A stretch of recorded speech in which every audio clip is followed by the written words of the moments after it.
Segundo libro de Samuel, capítulo 7, la promesa de una dinastía eterna. Este capítulo lo dividí en dos secciones. Vamos a analizar la primera parte de este capítulo que tiene que ver con la promesa, específicamente el pacto que Dios hizo con David. Este capítulo es el centro de toda la vida de David, de todo su propósito para con el pueblo de Dios.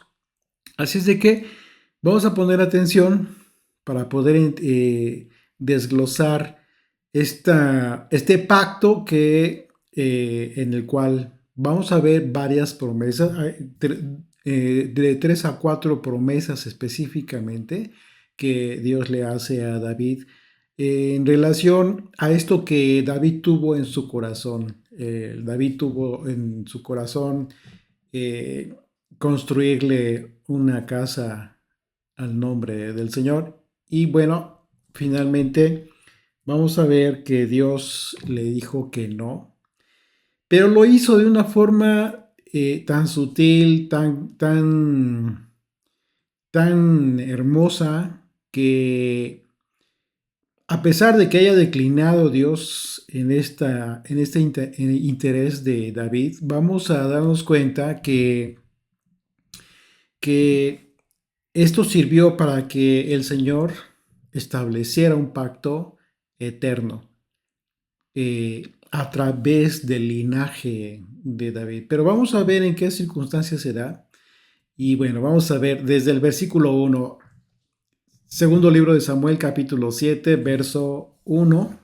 Dice, y aconteció que cuando ya el rey habitaba en su casa, hablando de David, después que el Señor le había dado reposo de sus enemigos en derredor, dijo el rey al profeta Natán, mira, ahora yo habito en casa de cedro y el arca de Dios está entre cortinas. Natán dijo al rey, anda, haz todo lo que está en tu corazón, porque el Señor está contigo. El profeta no le impidió, no le hizo ninguna observación. Por supuesto que vio en David una intención sincera de gratitud, por supuesto, por todo lo que el Señor había hecho con David. Estas palabras, esto significa que David y también el pueblo de Israel en este momento estaban gozando ya de este reposo que Dios había prometido al pueblo. Les estaba dando reposo, descanso de sus enemigos después de que David conquistó y a determinado número de pueblos que en un momento dado fueron enemigos de Israel. Y este reposo del que gozaba llegó con éxito, con todo el éxito de David, por supuesto, al haber llegado al trono de la nación de Israel, uniendo a las tribus del pueblo. Y para un pueblo que había nacido en la esclavitud y había permanecido errante siglos atrás en tierras extrañas y había peleado para habitar la tierra, pues este reposo, imagínense, era una expresión máxima de la bendición de Dios para con este pueblo, para con Israel. Así es de que David, hablando con el profeta Natán, pues él expresó su sentir sincero acerca de lo que estaba pasando, de lo que él veía en relación al arca de Dios, al arca en el pacto que se encontraba entre cortinas, dice, en una clara referencia al tabernáculo, mientras que David pues ya se encontraba gozando de lujos en una casa real, ¿sí? La forma en que David lo expresó, y hay que poner atención porque la forma en que David lo expresó representa pues un cierto contraste que podríamos considerar que rayó en el sentimiento de indignación de parte de David. Él consideraba indigno que el arca dice, entre cortinas. Recordemos que David sabía muy bien que la presencia de Dios se manifestaba en el propiciatorio del arca. Así es de que podemos entender esto que llegó a molestarle en cierto modo a David y que fue una causa de aflicción en su corazón porque él decía, ¿cómo es posible que yo esté viviendo con estos lujos y la presencia del Señor esté entre cortinas? Así lo expresa, ¿no? Como diciendo, pues no es lo que merece el Señor. En la respuesta del profeta Natán se aprecia claramente que la intención de David eh, con esto que le confesó a Natán pues, era construir algo que fuera digno de la presencia de Dios. Así de que la respuesta del profeta dejó en claro que si en el corazón de David estaba su deseo de manifestar gratitud y honra a Dios de esa manera, que así lo hiciera, que no tuviera impedimento en referencia a construir un templo para Dios, que en su momento reemplazaría las cortinas del tabernáculo, aunque conservaría, por supuesto, la distribución especificada por el Señor desde que se dieron las instrucciones para la construcción del templo, del tabernáculo en el tiempo de Moisés. Continuemos, dice el verso 4. Aconteció aquella noche que vino palabra del Señor a Natán diciendo, ve y di a mi siervo David, así ha dicho el Señor. ¿Tú me has de edificar casa en que yo more?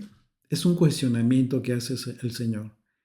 ¿Tú me has de edificar casa en que yo more? Ciertamente no he habitado en casa desde el día en que saqué a los hijos de Israel de Egipto hasta hoy, sino que he andado en tienda y en tabernáculo. Y en todo cuanto he andado con todos los hijos de Israel, he hablado yo palabra alguna de las tribus. Dice, yo he hablado palabra alguna de las tribus de Israel a quien haya mandado apacentar a mi pueblo de Israel, diciendo, ¿por qué no me habéis edificado casa de cedro? Es decir, aquí en la respuesta del Señor a lo que David tenía en su corazón, vamos a ver claramente que se divide en dos aspectos muy, muy importantes. Vamos a poner atención porque es muy importante que lo entendamos en sentido correcto. Son dos aspectos importantes de los cuales recibimos, al igual que David recibió en su momento, una muy importante enseñanza. Si David creyó o consideró en un momento dado que era hasta cierto punto muy poco que el arca de Dios continuara en un tabernáculo, a partir de este momento Dios le iba a demostrar que ese pensamiento era errado, era equivocado a pesar del buen corazón de David. El Señor no despreció su corazón, por el contrario. Vamos a ver la respuesta de Dios que honra a David por ese anhelo de su corazón. Sin embargo, él le aclara y le hace entender a David que no es correcta su apreciación. Y en ese sentido, Dios le mostraría a David que, aunque su deseo fuese correcto, la actitud que estaba teniendo era desatinada, no era la correcta, porque no era Dios el que él necesitaba en este momento de David, ahora que David ya estaba en una casa de cedro y todas las bendiciones de las que estaba gozando. Dios no necesitaba de David, sino que era al contrario. David había necesitado de Dios, estaba necesitando en este momento de Dios y necesitaría posteriormente de Dios. El cuestionamiento de Dios hasta cierto punto lo podemos leer, pudiéramos pensar que fue irónico, cuando le pregunta, ¿me dedicarás tú una casa en la que yo habite? Dios es el creador de todo lo que existe. En cambio, David sí necesitaba de Dios. Necesitó de Dios para poder estar donde estaba, en esa casa de cedro, como él mismo lo sabía, y gozó de todas sus bendiciones. La pregunta de Dios también dejó ver que hasta cierto punto este pensamiento de David no tenía razón de ser, en el sentido de que la tienda no era significativa, porque hablamos del tabernáculo, que nada menos fue construido con las especificaciones del tabernáculo celestial que Moisés vio en el Sinaí. Con todo el simbolismo de todos los elementos que se usaron en su construcción, y aún así Dios le mostraba a David que ni el tabernáculo llamado en este capítulo la tienda, ni un templo podrían contener su presencia.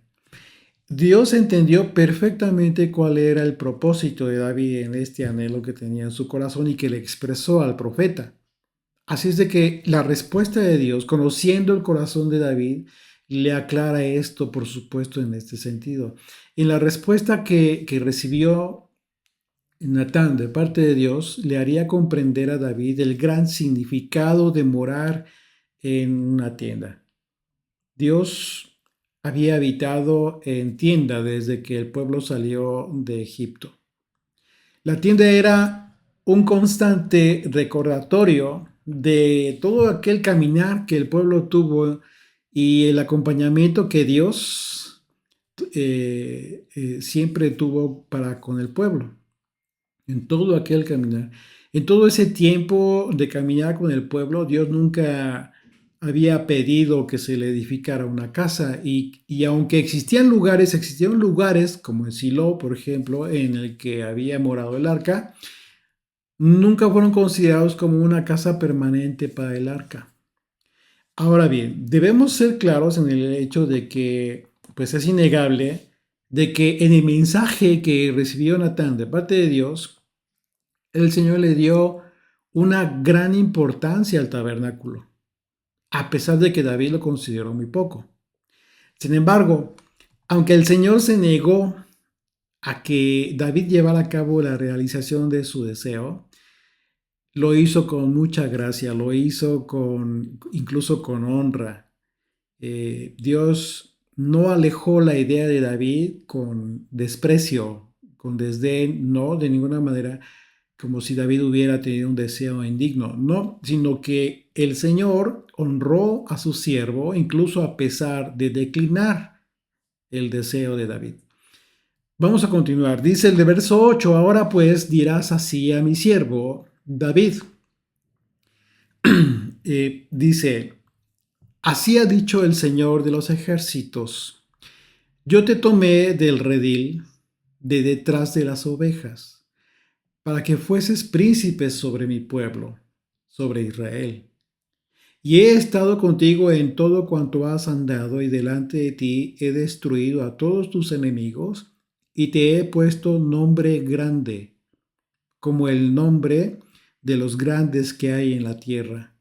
Además, yo fijaré mi lugar a mi pueblo Israel, y lo plantaré, para que habite en su lugar, y nunca más sea removido, ni los inicuos le aflijan más, como al principio, desde el día en que puse jueces sobre mi pueblo Israel, y a ti te daré descanso de todos tus enemigos.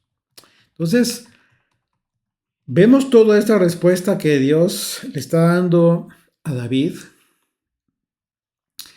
y entonces es por supuesto una respuesta en la que le está expresando a David su soberanía, la soberanía de Dios. Dios le recordó todo el éxito que tuvo David, todo esto que podría David confirmar con su propia vida, que se debió a Dios precisamente, que Dios lo había tomado del redil, de detrás del rebaño, para que fuese soberano de su pueblo Israel. Dios había escogido a David y lo había llevado al trono. También había estado con David durante todo aquel tiempo en que fue perseguido por Saúl y lo libró. Dios había escogido a David y lo había llevado al trono. Y durante el tiempo en que de la oposición de Abner, ¿ustedes recuerdan cómo fue que Abner se opuso y juntó a otro ejército, formó otro ejército, se opusieron a David y a su ejército, hubo guerra? Durante todo este tiempo, Dios estuvo con David. Durante todo el tiempo en que estuvieron en guerra con los filisteos, Dios había eliminado a los enemigos de David y le estaba haciendo un nombre grande, una gran fama y un prestigio. Todo esto lo había hecho Dios, el que habitaba en esa tienda entre cortinas. Pero era el soberano. Estamos hablando de que aún a pesar de que el arca estaba entre cortinas y la presencia de Dios estaba ahí, Dios es el soberano del universo. Entonces, lo que estaba diciéndole con estas expresiones a David, le estaba haciendo ver su soberanía. Dios, el que habitaba en una tienda, había permanecido siempre al pendiente de su pueblo y de David. Lo que leemos en los versículos 9 y 10 nos hablan de promesas, tanto para un tiempo futuro como para el presente en el tiempo de David. En estos versículos se habla de cosas que Dios ya había comenzado a hacer y que continuaría, por supuesto, haciendo en el futuro, y conforme a la expresión hebrea podríamos nosotros leer estas expresiones de la siguiente manera. Por ejemplo, dice: yo estoy haciendo un nombre grande para ti. Yo fijo un lugar para mi pueblo y los planto, los establezco. Y yo te doy descanso de tus enemigos. Todo esto en el contexto de este anhelo que tuvo David de, de hacer menos, de mirar como menos el lugar donde se encontraba el tabernáculo para que llegase a algo mejor, un templo. Y sigue el verso 11, dice: así mismo el Señor te hace saber que Él te hará casa. Aquí viene lo importante. Aquí viene el inicio de esta promesa, de este pacto que prevalecería hasta el día de hoy y continuará.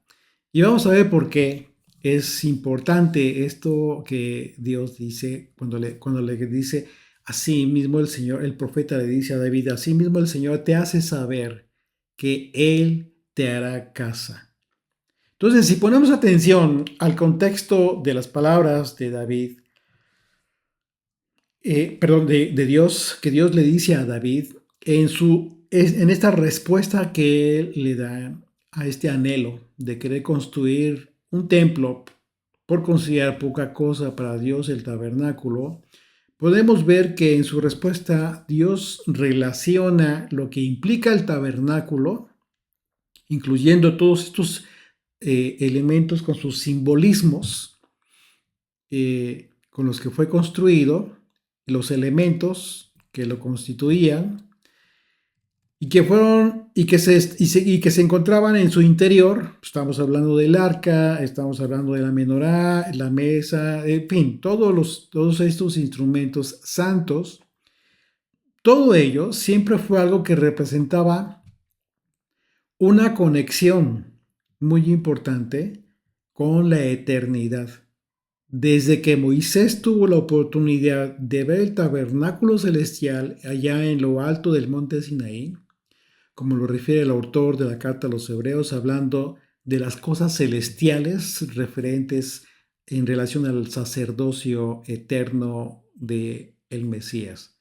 Hebreos capítulo 8, verso 4 dice, en adelante dice: así que si estuviese sobre la tierra, hablando de Yeshua, Ni siquiera sería sacerdote, habiendo aún sacerdotes que presentan las ofrendas según la ley. Recordemos que en este tiempo en que se escribió la carta a los hebreos, aún existía el templo de Jerusalén, estaba en pie, estaba en servicio el sacerdocio. Dice verso 5, los cuales sirven a lo que es figura y sombra de las cosas celestiales que se le advirtió a Moisés cuando iba a erigir el tabernáculo diciendo, mira, haz todas las cosas conforme al modelo que se te ha mostrado en el monte. ¿Se dan cuenta la relevancia? La relevancia que tuvo el tabernáculo. Así es de que vamos a comprender un poco mejor la respuesta de Dios para David y aún mejor la promesa que en su lugar Dios hizo a David, hablando propiamente de una casa, pero no una casa en este mundo, sino hablando de una dinastía eterna que en las escrituras identifican como al hijo de David por ser de su linaje. Nada más y nada menos. Hablando de la casa, ¿sí? Y en este sentido, pues la respuesta de Dios no tiene que ver con un aspecto material, por supuesto, como lo estaba considerando David, acerca de darle gloria a Dios con un templo para que habitara su presencia, sino que yo le estaba enseñando a David que el tabernáculo del cual se tomó el modelo del tabernáculo celestial tenía una implicación mucho más relevante y trascendental que cualquier templo que pudiera construir la mano del hombre. El tabernáculo representaba la presencia de Dios entre su pueblo y fue un principio muy importante en toda esta obra redentora de Jesucristo a través que siempre fue reflejada a través de los sacrificios. Y fue un recordatorio de la alianza de Dios con Israel, de un deseo de estar cerca de ellos, porque Dios así lo manifestó, así lo expresó. El tabernáculo era la morada física de Dios, por decirlo de una forma, entre los israelitas durante su peregrinación en el desierto. Esto simbolizaba su presencia continua entre ellos. En el contexto del campamento, por ejemplo, el tabernáculo siempre se ubicó al centro, enfatizando la idea de que Dios siempre quiso ser el centro de la vida de su pueblo. El tabernáculo hoy lo comprendemos como un tipo de la sombra de Jesucristo, quien se hizo carne y habitó entre nosotros. Y de esta manera se reveló la gloria de Dios entre los redimidos de su pueblo. El sistema de sacrificial en el tabernáculo siempre apuntó hacia la necesidad de la expiación, hacia la necesidad de ser purificados de pecado. Y esto prefiguró, por supuesto, el sacrificio supremo, perfecto de Yeshua, el Mesías. El sumo sacerdote, que una de las funciones más importantes que tenía en el año, una vez al año, era entrar al lugar santísimo. Y a través de todo este ritual que podemos leer, estudiar en el capítulo 16 del libro de Levítico, nosotros vemos que lo que realmente hacía era una mediación, mediaba entre Dios y su pueblo. Una función que hoy cumple el Hijo de David en el tabernáculo celestial, como mediador entre Dios y la humanidad. El tabernáculo y el arca del pacto, dentro de él, recordaban la relación especial de Dios con su pueblo y la fidelidad al pacto. Esto es muy importante y recordar todo esto que por supuesto ya lo estudiamos, ya lo analizamos, nosotros ya analizamos todo el libro de Éxodo, Levítico, analizamos todas estas implicaciones importantísimas, pues podemos comprender y recordar la gran relevancia que tuvo el tabernáculo. Bajo todas estas expectativas divinas especiales que tuvo el tabernáculo, entonces David no iba a poder suplir nada de todo eso con la mejor construcción que hubiera querido hacerle a Dios. Muy a pesar de que el anhelo de su corazón fue sincero, por supuesto, y por supuesto lleno de gratitud. Por esa razón el profeta le respondió de esa manera: haz lo que quieras hacer, lo que esté en tu corazón, porque Dios está contigo. El- pero esto se lo dijo antes de recibir el mensaje de Dios, Natán.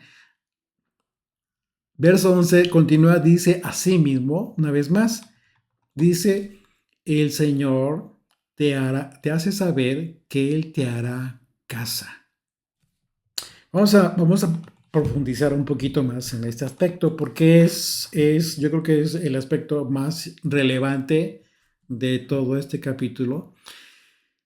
Para confirmar que efectivamente el contexto de la respuesta de Dios a David fue desde un punto de vista celestial de la eternidad, rebasando por mucho las expectativas que pudo haber tenido David en ese momento, podemos ver que la palabra casa en el hebreo es la palabra bait, que de manera general, una manera muy general, se traduce como edificio, se traduce como templo, literalmente, casa, se traduce como morada. Sin embargo, en el contexto de la promesa de Dios, entendiendo que viene, leyendo la respuesta de Dios, en donde le hace una promesa a David: yo te haré casa.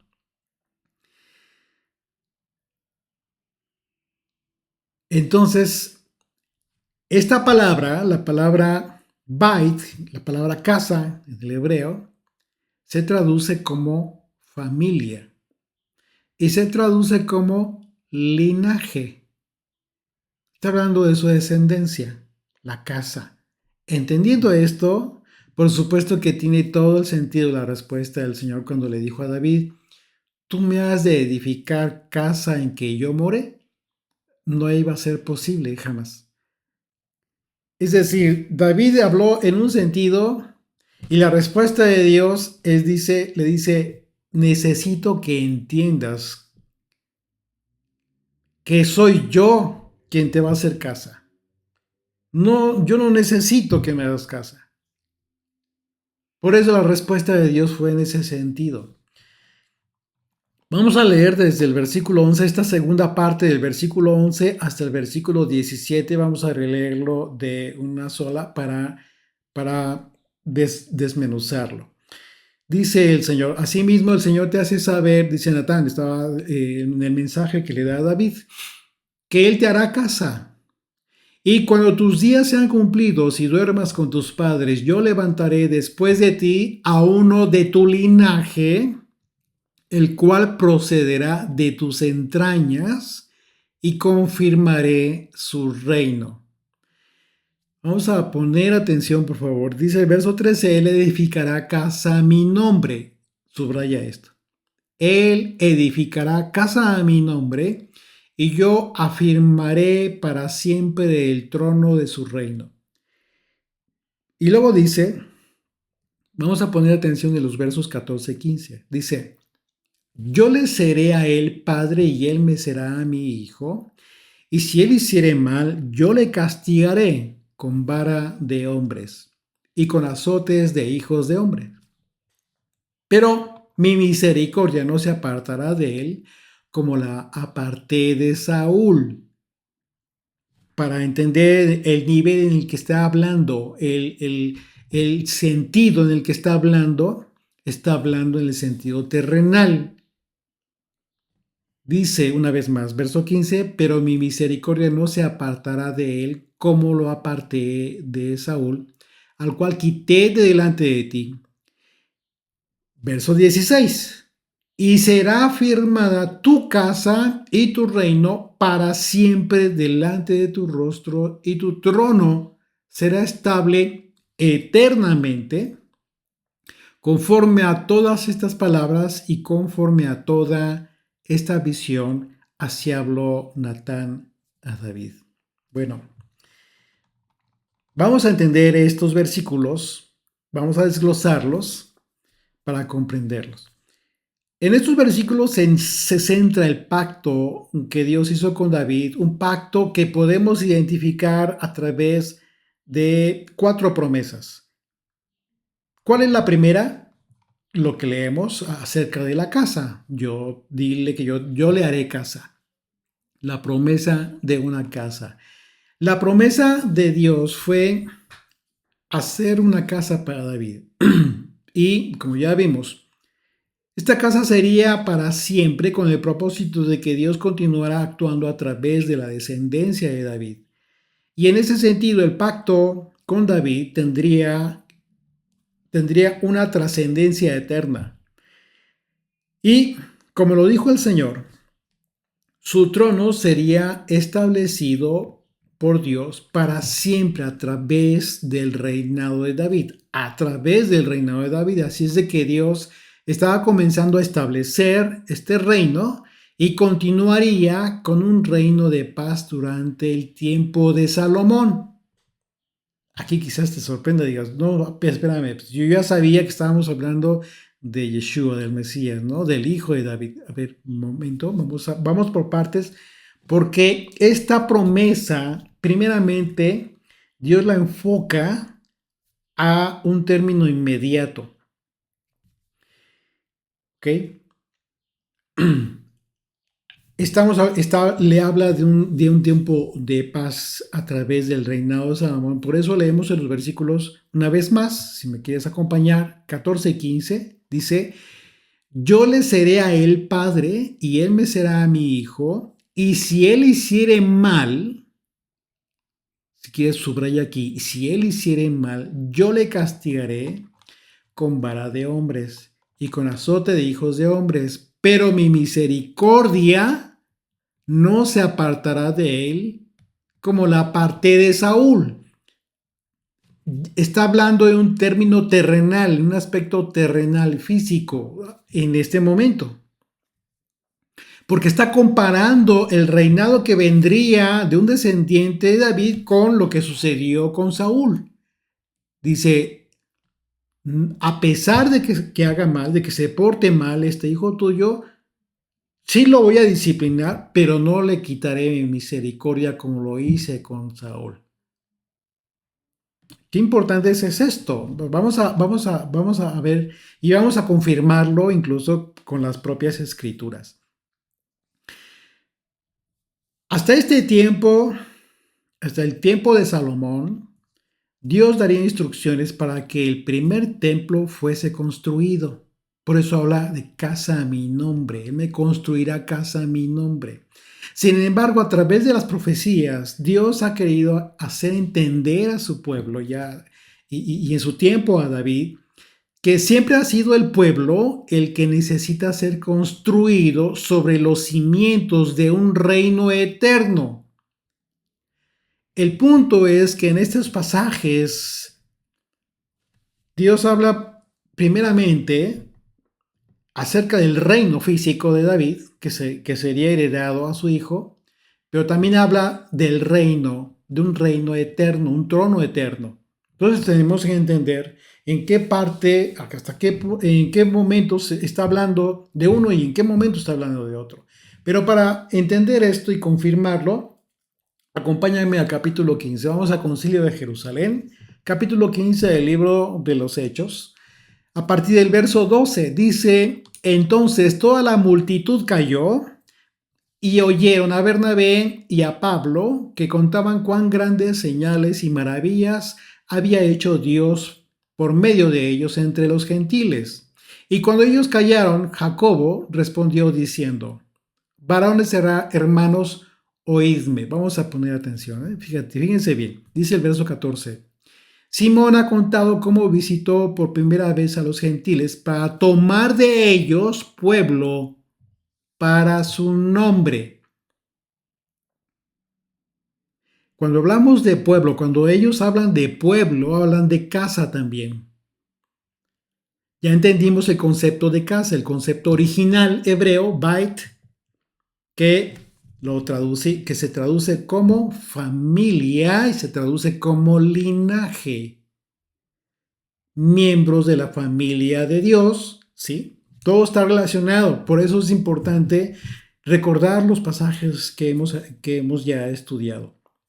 Una vez más, desde el verso 13 voy a leer, dice, y cuando ellos callaron, Jacobo respondió diciendo, varones hermanos, oídme, Simón ha contado cómo visitó por primera vez a los gentiles. Esto fue en casa de Cornelio, ¿recuerdan? Cuando Pedro ni siquiera quería ir, no se quería y no entendía aquella visión que tuvo cuando el Señor ya estaba purificando, lo que le dijo, no los llames inmundos. No estaba hablando de animales, estaba hablando de personas que estaban ya siendo preparadas para recibir el Evangelio. Y entonces dice, y a ellos se refiere Jacobo, cuando dice, cuando Simón, visitó por primera vez a los gentiles, a los extranjeros, para tomar de ellos pueblo, linaje espiritual, para su nombre. Y esto es justo lo que leemos en el verso 13 del segundo libro de Samuel, de capítulo 7. Y con esto concuerdan, dice, continúa el verso 15, y con esto concuerdan las palabras de los profetas, como está escrito. Después de esto volveré y reedificaré el tabernáculo de David que está caído y repararé sus ruinas y lo volveré a levantar para que el resto de los hombres busque al Señor y todos los gentiles, todos los extranjeros sobre los cuales es invocado mi nombre, dice el Señor, que hace conocer todo esto desde tiempos antiguos. Entonces, imagínate cómo está conectada las profecías con esto que estaba sucediendo en la promesa que Dios le está haciendo a David acerca de que él iba a hacerle casa. Y también vemos la promesa de la preservación del reino de David, lo que estábamos comentando acerca de Salomón. La promesa de Dios a David no consistía en hacerle una casa de cedro, sino en conservar y afirmar su reino por medio de un descendiente. La promesa específicamente se refiere a Salomón de forma inmediata, a quien Dios levantaría y afirmaría como rey. Así es de que era necesario que David y el pueblo comprendieran que era imposible contener a Dios en cualquier templo, porque su soberanía trasciende los tiempos de los hombres por causa de su eternidad. Sin embargo, posteriormente, David, antes de su muerte, le dio instrucciones a Salomón acerca de esta revelación, de este mensaje que recibió de Dios en boca del profeta Natán. Y esto lo leemos en el primer libro de las Crónicas, capítulo 22. Si gustas acompañarme, primer libro de Crónicas, capítulo 22, a partir del verso 6. Dice, llamó entonces David a Salomón, su hijo, y le mandó que edificase casa al Señor, Dios de Israel. Y dijo Dios a Salomón, hijo mío, en mi corazón tuve el edificar templo al nombre del Señor, mi Dios. Mas vino a mí palabra del Señor diciendo, tú has derramado mucha sangre y has hecho grandes guerras, perdón. No edificarás casa a mi nombre porque has derramado mucha sangre en la tierra delante de mí.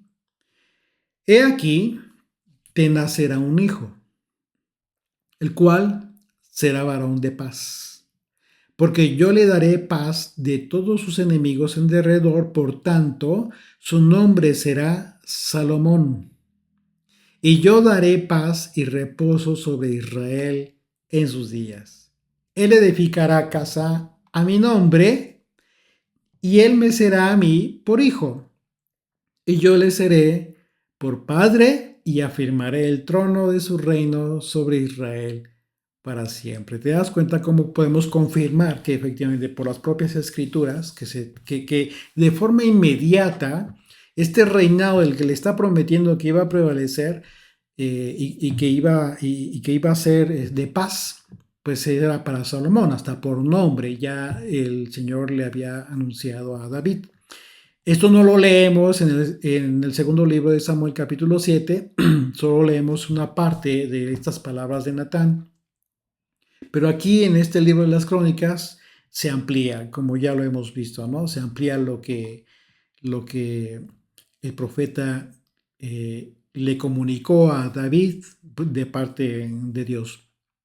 Y entonces también en ese sentido, por esa razón, vemos otra promesa, la promesa de la paternidad de Dios. Esto en relación directa con Salomón. La promesa incluye una relación especial de parte de Dios para con Salomón. Una relación de padre a hijo. El concepto de paternidad de Dios encierra dos aspectos importantes, el amor y la autoridad. Por supuesto, la paternidad de Dios sobre Salomón incluía una relación de amor y una confianza mutua. Y también el uso de la disciplina, por supuesto, de parte de Dios, porque Dios se comprometió a corregir a su hijo. La misericordia de Dios, por otro lado, no se iba a apartar de Salomón, como en su momento sí la apartó de Saúl. A Saúl ni siquiera ya lo escuchaba. En la promesa a Salomón, Dios no apartaría su misericordia de él. Y esto lo confirmamos con el anuncio de ¿qué crees? Justo con el anuncio de la división del reino.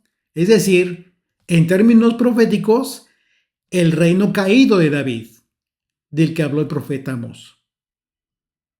Vamos a Primera de Reyes. Acompáñame, por favor, en tu Biblia, al primer libro de los Reyes, capítulo 11. A partir del verso 11 vamos a leer. Dice, y dijo el Señor a Salomón, por cuanto has habido esto en ti, y no has guardado mi pacto y mis estatutos que yo te mandé, romperé de ti el reino. Aquí está el anuncio del tabernáculo caído de David, del reino caído de David, y lo entregaré a tu siervo. Verso 12, sin embargo, y aquí viene la misericordia prometida a David. Sin embargo, no lo haré en tus días, por amor a David, tu padre. Te das cuenta que está cumpliendo el Señor, está siendo fiel, está disciplinando a Salomón, le anunció una disciplina tremenda, pero se lo dijo, pero no lo haré en tu tiempo. Solo por amor a David, tu padre. Lo romperé de la mano de tu hijo, pero no romperé todo el reino. De aquí viene una parte bien importante, el verso 13, pero no romperé todo el reino. Aquí viene la cuerda, el hilo que va a conectar con esta promesa del trono eterno. ¿Ok? Sino que daré una tribu a tu hijo por amor a David, mi siervo, y por amor a Jerusalén, la cual yo he elegido. Justo la tribu de donde viene la promesa, la simiente, el hijo de David. Así es de que esto es maravilloso, es importantísimo. En esta profecía, por un lado, vemos que Dios en su fidelidad efectivamente cumplió lo que prometió a David al decirle, él edificará casa a mi nombre, como una referencia al templo de Jerusalén. El primer templo de Jerusalén lo construyó Salomón. Y yo afirmaré para siempre el trono de su reino, justo lo que leímos en el versículo 13 de primer libro de Reyes capítulo 11, pero no romperé todo el reino. ¿Ok?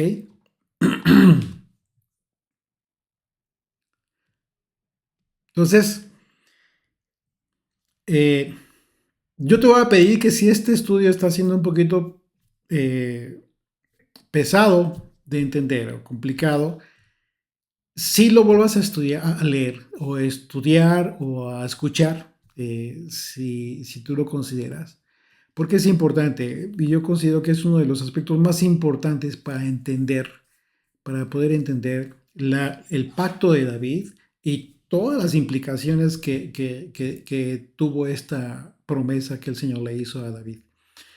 Entonces, eh, como ya vimos, primeramente, él habló acerca de una casa, y sí, efectivamente, Salomón fue quien construyó el templo de Jerusalén. Y dice, y entonces continúa diciéndole, y yo afirmaré para siempre el trono de su reino. Ahí podemos leerlo esto en los versículos 13 y 14 de 2 de Samuel 7. ¿Sí? Y dice, y yo le seré el padre y él me será mi hijo, y si él hiciere mal, yo le castigaré con vara de hombres, con azotes de hijos y de hombres. Entonces, Dios disciplinó a Salomón, efectivamente, ¿sí? ¿Por qué? Porque Salomón pecó, finalmente se apartó del pacto de Dios, como el Señor se lo dijo. Sin embargo, Dios también fue fiel en cuanto a la promesa que le hizo David, a pesar de castigar a Salomón como su hijo, su misericordia no se apartó de él, como bien lo hizo, porque dice, recordemos, si él hiciere mal, yo le castigaré con vara de hombres y con azota de hijos de hombres, pero mi misericordia no se apartará de él como lo aparté de Saúl, el cual quité delante de ti. Entonces esta misericordia prometida a David se cumplió cuando Dios no rompió el reino en el tiempo de Salomón, a pesar de que hizo mal, sino después de él, ya con su hijo. Ahora bien, estos pasajes nos muestran claramente que esta parte del pacto de Dios con David tuvo que ver con el reinado de Salomón.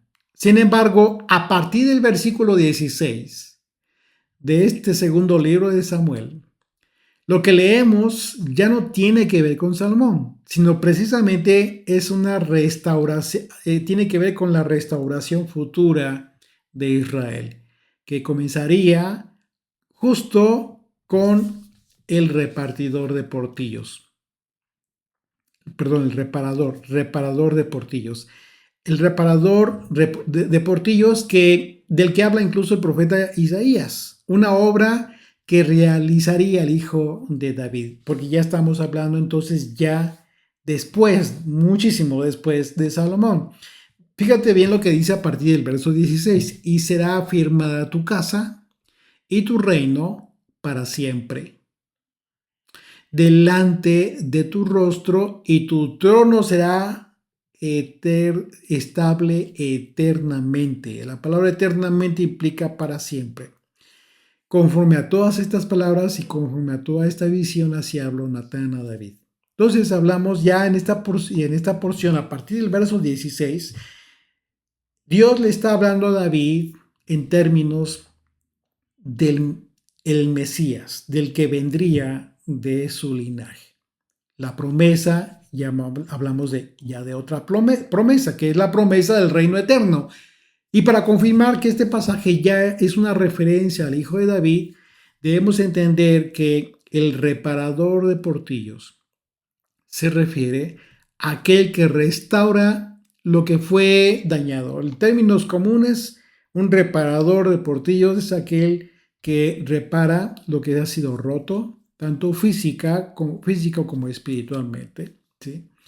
Y el profeta Isaías lo describe como alguien que reedifica las ruinas antiguas y levanta los cimientos de generaciones pasadas, siendo llamado restaurador de lugares derruidos. Entonces, este concepto implica reparar lo que está destruido, ya sean muros, ya sean caminos o sean vidas de personas, y traer restauración y esperanza a esta eh, eh, fue, fue anunciado precisamente nada menos que por el profeta Isaías, como les decía, pero fíjate qué importante, qué interesante, fue anunciado en el contexto del Shabbat. Fue anunciado en el contexto de la veneración del día de reposo. Acompáñame a el capítulo 58 del libro de Isaías. No vamos a leer todo, pero vamos a leer a partir del verso 12, por favor. Y fíjate cómo empieza, empieza este versículo, dice, y los tuyos edificarán las ruinas antiguas. Está hablando del pueblo. Dice, y los tuyos edificarán las ruinas antiguas, los cimientos de generación y generación levantarás, y serás llamado reparador de portillos, restaurador de calzadas para habitar. Si retrajeres del día de reposo tu pie, de hacer tu voluntad en mi día santo, y lo llamares delicia, santo, glorioso del Señor. Y lo venerares, no andando en tus propios caminos, ni buscando tu voluntad, ni hablando tus propias palabras. Entonces te deleitarás en el Señor, y yo te haré subir sobre las alturas de la tierra, y te daré a comer la heredad de Jacob tu padre, porque la boca del Señor lo ha hablado. Está hablando de Israel, está hablando de su pueblo, porque se había alejado. Le está diciendo, si tú restauras, si comienzas a restaurar, si comienzas a regresar al buen camino, si veneras mi día de reposo y lo llamas santo, y dejas de hacer tu voluntad, es decir, venera como debemos guardar justo el día de reposo, que es una manifestación precisamente de guardar la palabra del Señor, sus mandamientos, uno de los mandamientos más importantes, el día de reposo. Entonces, ¿qué dirás tú? Bueno, ¿qué no el reparador de portillos es Yeshua? Porque dice aquí, y los tuyos edificarán las ruinas antiguas. ¿De qué crees que está hablando? Pues del tabernáculo caído de David. Los cimientos de generación y generación levantarás. Pues está hablando del pueblo de Dios, sí, pero ¿qué crees? El pueblo de Dios no iba a poder por sí mismo. Esta profecía son palabras de Dios para Israel acerca de la verdadera justicia y la fidelidad que espera Dios de su pueblo. Pero esta reparación de portillos, que se relaciona totalmente con la reedificación del tabernáculo caído de David, no iba a ser posible, ¿sí?, solo a través de la obra de las manos del pueblo. No iba a poder, sino que esta reedificación, que no sería de un tabernáculo físico, sería solamente a través del reparador de portillos, el Mesías, hijo de David. Dice Amós capítulo 9, verso 11. Y en aquel día yo levantaré el tabernáculo caído de David y cerraré sus portillos y levantaré sus ruinas y lo edificaré como en el tiempo pasado. Esto es justo lo que citó Jacobo. Se cumplieron dos aspectos importantes en el reino caído en relación al reino caído por causa del pecado de Salomón, y la promesa de que posteriormente se daría lo que se conoce como la restauración futura de Israel. Bueno, que es justo la profecía de Amós que citó Jacobo en el concilio de Jerusalén al hablar de la reedificación del tabernáculo de David que está caído, ahí en el verso 16 de Hechos capítulo 15. Entonces, en este contexto, a partir del versículo 16 del segundo libro de Samuel, la promesa de David, que Dios le da a David, es una proyección a otro hijo que vendría de su linaje siglos más tarde, porque en ese momento Dios se refirió a un trono eterno. Así es de que David, al haber recibido revelación para discernir la profundidad de las palabras de Dios a través del mensaje del profeta Natán, pues claramente vio que este pacto que Dios estaba afirmando con David tendría implicaciones no solo para el pueblo después de su muerte, sino para la eternidad en la obra del Hijo de David, Yeshua, quien continúa reedificando aquel tabernáculo caído, ya no con manos de hombres, sino una casa espiritual, una iglesia cuya roca y en su edificación pues es Jesucristo, el cimiento. Y nosotros, los creyentes, estamos siendo constituidos piedras vivas de este tabernáculo que está siendo restaurado. Así es de que David, habiendo recibido este discernimiento espiritual para comprender este pacto tan relevante que Dios estaba haciendo con él, entonces respondió al Señor con palabras de gratitud y amor de todo su corazón. Esto lo veremos en la segunda parte de este capítulo.